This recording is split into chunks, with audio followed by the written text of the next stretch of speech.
Side खबरों के लिए सब्सक्राइब करें फ्लेम मीडिया और उसके बाद बेल आइकन को प्रेस करें ताकि सबसे पहले आपको मिले एक्सक्लूसिव खबरें।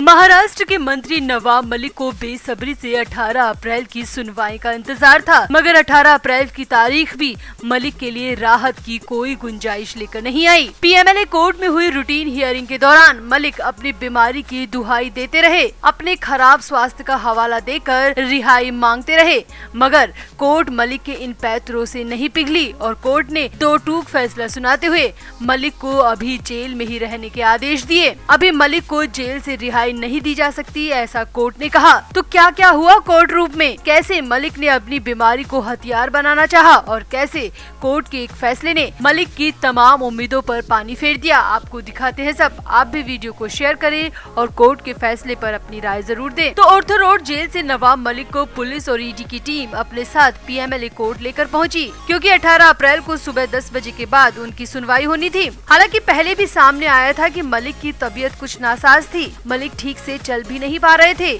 खैर, मलिक जैसे तैसे कोर्ट पहुंचे और कई सारे केसेस की सुनवाई के बाद मलिक के केस का नंबर आया। कोर्ट में मलिक के केस की सुनवाई शुरू हुई। मलिक को धन शोधन निवारण अधिनियम से संबंधित मामलों की सुनवाई के लिए नामित विशेष न्यायाधीश RN रोकाड़े के सामने पेश किया गया और सुनवाई के बाद अदालत ने मलिक को 22 अप्रैल तक जेल में रहने का फरमान सुना दिया। यानी अभी कोर्ट की तरफ से मलिक की न्यायिक हिरासत को 4 दिन के लिए एक्सटेंड किया गया है। सूत्रों की माने तो जस्टिस तो शुरुआत में ही मलिक की न्यायिक हिरासत को बिना बहस के बढ़ाने वाले थे और एक बार फिर से मलिक की जेल 14 दिन के लिए बढ़ दी, मगर फिर मलिक ने अपनी बीमारी का हवाला देना शुरू कर दिया। दरअसल एनसीपी नेता नवाब मलिक ने कोर्ट को कहा कि उनका स्वास्थ्य लगातार और खराब होता जा रहा है।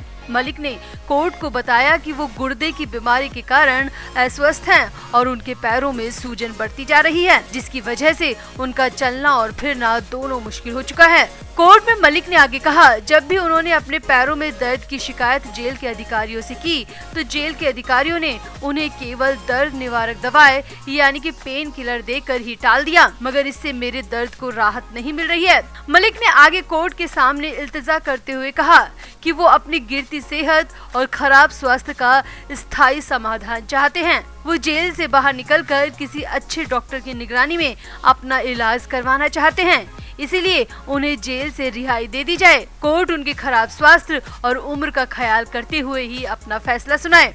हालांकि मलिक के इस विलाप के बाद भी कोर्ट को ज्यादा फर्क नहीं पड़ा, क्योंकि जेल से बाहर निकलने के लिए हर आरोपी ऐसी ही कहानी पेश करता है, अपने स्वास्थ्य का हवाला ही देता है। कोर्ट ने बस यही कहा कि इसमें नया क्या है जो हम आपको जेल से रिहा कर दें। आपको दवाइयाँ आपके घर से मिल रही है, खाना भी घर से मिल रहा है, आप जो जो चाहते थे कोर्ट ने आपको सब प्रोवाइड करवा दिया, तो फिर रिहाई की वजह क्या हो सकती है। अब इसके बाद मलिक के वकील कुशाल मोर ने अदालत को बताया कि अपनी अवैध गिरफ्तारी को चुनौती देने और तत्काल रिहाई के अनुरोध को लेकर सुप्रीम कोर्ट के समक्ष मंत्री नवाब मलिक की याचिका पर 22 अप्रैल को सुनवाई होने की संभावना है। इसीलिए कोर्ट जो भी फैसला सुनाए सुप्रीम कोर्ट की संभावित तारीख को मद्देनजर रखते ही सुनाए। अब इसके बाद जस्टिस रोकाड़े ने मलिक की जेल को फिलहाल 22 अप्रैल तक बढ़ाया है।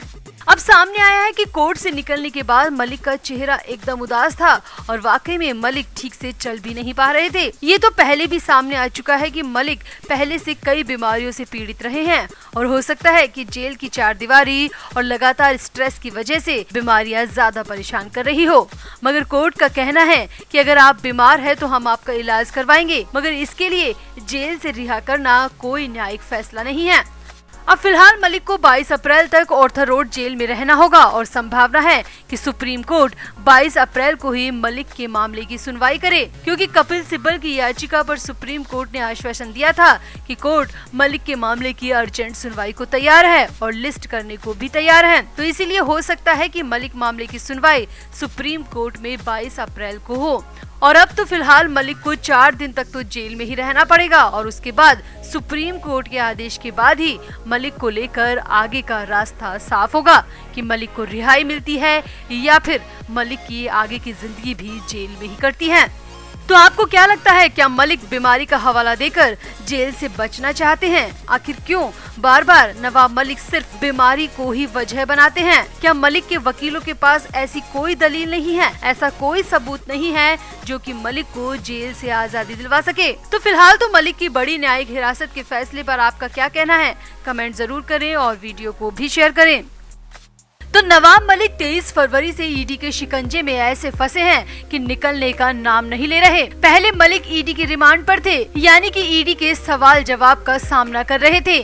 मनी लॉन्ड्रिंग और डी गैंग से गहरे रिश्ते को लेकर मलिक से ईडी बहुत कुछ कुरेदने में लगी थी। इसी बीच पहले तो मलिक की ईडी के लॉकअप में तबीयत बिगड़ गई और उसके बाद मलिक को कोर्ट के आदेश पर ऑर्थर रोड जेल में भेज दिया गया। अब मलिक 7 मार्च 2022 से लगातार ऑर्थर रोड जेल में ही बंद है। मलिक को कहीं से भी कोई उम्मीद नहीं दिख रही। हाई कोर्ट और पीएमएलए कोर्ट साफ इनकार कर चुकी है कि वो जमानत नहीं दे सकते, क्योंकि ईडी टीम की गिरफ्तारी की वजह एकदम ठोस है।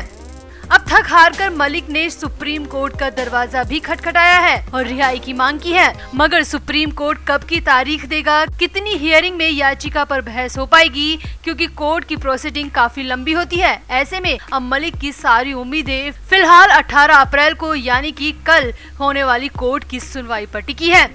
अब 18 अप्रैल को पीएमएलए कोर्ट में क्या होगा, इस बारे में पहले से कुछ नहीं कहा जा सकता, मगर सूत्रों से जो खबरें ईडी दफ्तर से आ रही है वो मलिक और उनसे जुड़े लोगों को जरूर परेशान कर सकती है। तो सूत्रों की माने तो ईडी दफ्तर में कोर्ट की सुनवाई से ठीक पहले दिन भर काफी गहमा गहमी रही। 3 से 4 गाड़ियां आकर रुकी और करीब 7 से 8 अधिकारी ईडी दफ्तर के अंदर दाखिल भी हुए। अब ईडी दफ्तर के बाहर मौजूद मीडिया कर्मियों की माने तो ये अधिकारी प्रवर्तन निदेशालय के तो नहीं है, क्योंकि इन्हें यहाँ पहले कभी नहीं देखा गया। सूत्रों की माने तो ये अधिकारी किसी अन्य बड़ी जांच एजेंसी से जुड़े बताए जा रहे हैं और करीब 4 से 5 घंटे तक अधिकारियों की टीम ईडी दफ्तर के अंदर ही रही।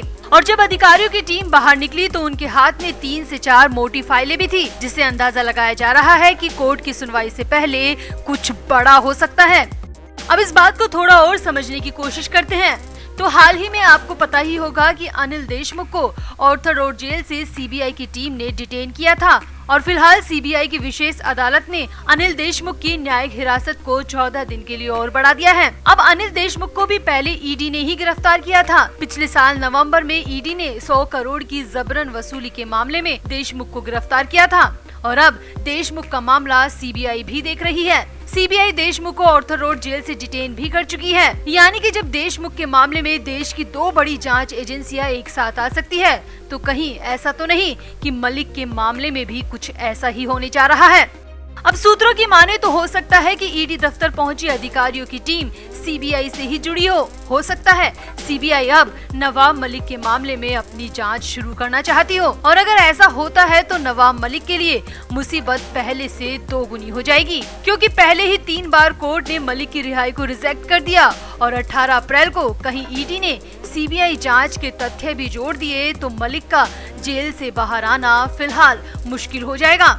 अब खबरें ऑर्थर रोड जेल से भी है कि वहां पर मलिक के वकील की टीम भी पहुंची और मलिक से मुलाकात की थी और कोर्ट की सुनवाई को लेकर कुछ जरूरी बातें भी की गई थी।